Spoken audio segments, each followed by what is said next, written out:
Hello বন্ধুরা, সবাইকে স্বাগত জানাচ্ছি কবির মিশালি শোতে। আমি ইকরামুল কবির।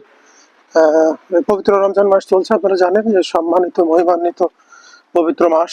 এই মাসে অনেক ঘটনা ঘটে। গত বছর আমরা দেখেছিলাম ইসরায়েল কিভাবে ফিলিস্তিনের উপর হামলা করছে, কিন্তু সেটা ছিল একটা আমাদের ইতিহাসে আমাদের বেড়ে ওঠার খবর শুনতে শুনতে শুনতে সেটা একটা অভ্যস্ত রাগ ক্ষোভ ছিল।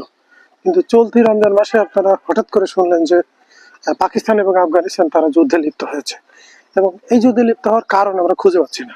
যে একটা মুসলিম দেশ আর একটা মুসলিম দেশ, আমাদের ভাবনা থেকে বলছি যে মুসলমান মুসলমান ভাই ভাই তারা কেন হঠাৎ যুদ্ধ করলো, এটা আমাদের জন্য তো অনেক শকিং এবং শুনতে দেখতে খারাপ লাগে, আমরা কষ্ট পাই।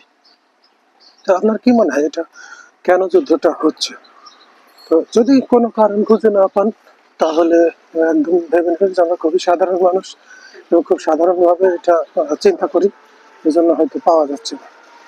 কিন্তু যদি আপনি জিও পলিটিক্স, যেটাকে ভূ রাজনীতি বলে, কৌশলগতভাবে চিন্তা করেন, সেটার মধ্যে একটা কারণ আছে। সেটা হচ্ছে কিছু না, সেটাও দেখে থাকবেন কিছুদিন আগে ডোনাল্ড ট্রাম্প একটা ঘোষণা দিয়েছিল, তারা বাগরাম ঘাঁটি ফিরে যেতে চায়। বাগরাম ঘাঁটি হচ্ছে গত 20 বছর ধরে মার্কিন যুক্তরাষ্ট্র যে আফগানিস্তান দখল করে রেখেছিল, সেই দখল করে রাখার মধ্যে যে স্থাপনা তৈরি করেছিল অনেকগুলি সামরিক বেসামরিক, এবং অন্যতম এই এলাকার অন্যতম বিশাল এক ঘাঁটি হচ্ছে বাগরাম ঘাঁটি। তাদের অনেক খরচ হয়েছে সেটা করতে, কারণ ডোনাল্ড ট্রাম্প সেই ঘাঁটি ফেরত দিতে চায়। ফেরত নিতে চায় বললেই তো হবে না। আফগানিস্তানের তালেবান যোদ্ধারা গত 20 বছর আমেরিকান সামরিক বাহিনীর সাথে যুদ্ধ করেছে, যুদ্ধ করে তাদেরকে পরাজিত করেছে। তো সেটাও 5 বছর আগে। তো এখন বর্তমানে তালেবান যোদ্ধারা ওই দেশের সরকার ব্যবস্থায়, সামরিক ব্যবস্থা, অর্থনৈতিক ব্যবস্থা তারা উন্নতি করার চেষ্টা করছে, এবং বাহিনী হিসেবে তারা যথেষ্ট শক্তিশালী আগের চাইতে। তো এই মুহূর্তে যেহেতু ডোনাল্ড ট্রাম্প নতুন কোনো যুদ্ধে যেতে চান না, তো উনি বিকল্প একটা কৌশল নিয়েছে।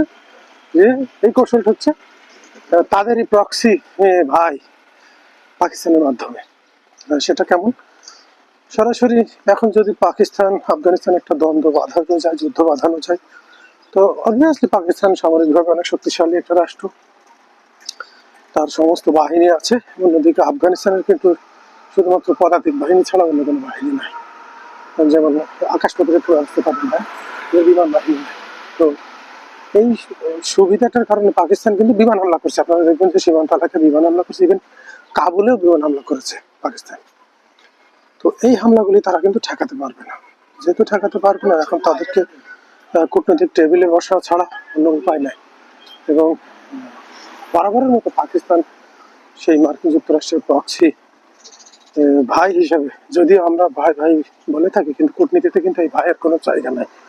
এখানে সুবিধা অসুবিধা, দেশের জন্য লাভ, অর্থনৈতিক প্রাপ্তি, এগুলোই নির্ভর করে। তো এই যুদ্ধটা মূলত যুদ্ধ নয়। পাকিস্তান এখন আফগানিস্তানকে আমেরিকার হয়ে আলোচনা টেবিলে নিয়ে আসবে, এবং সেই আশার নিয়ে আনার জন্য যে পদক্ষেপগুলি দরকার তার মধ্যে একটা হচ্ছে যে তাদেরকে আক্রমণ করা। কারণ আমেরিকা সরাসরি এখন আক্রমণ করবে না, কারণ যুদ্ধের ছোট ভাই পাকিস্তানকে দিয়ে আক্রমণ করবে, আফগানিস্তানকে আলোচনার টেবিলে আনবে। এবং পাকিস্তান এবং আমেরিকা তাদের চাওয়া, তাদের কূটনৈতিক স্বার্থ চরিতার্থ করার জন্য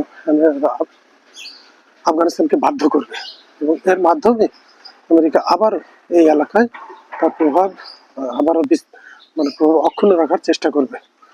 তো পাকিস্তান, যেটা আমরা যেটা ভাই ভাই বলছি, এখানে ভাই ভাই নয়, ভাই ভাইয়ের হিসাব অন্যখানে। শেষমেশ আফগানিস্তানকে আবারও আমেরিকা এবং পশ্চিমাদের পায়ের নিচে নিয়ে যেতে সহায়তা করছে পাকিস্তান। এই জন্যই মূলত এই হামলাটা। ভালো থাকবেন। আপনার মতামত থাকলে অবশ্যই কমেন্ট বক্সে শেয়ার করবেন। ধন্যবাদ। আসসালামু আলাইকুম।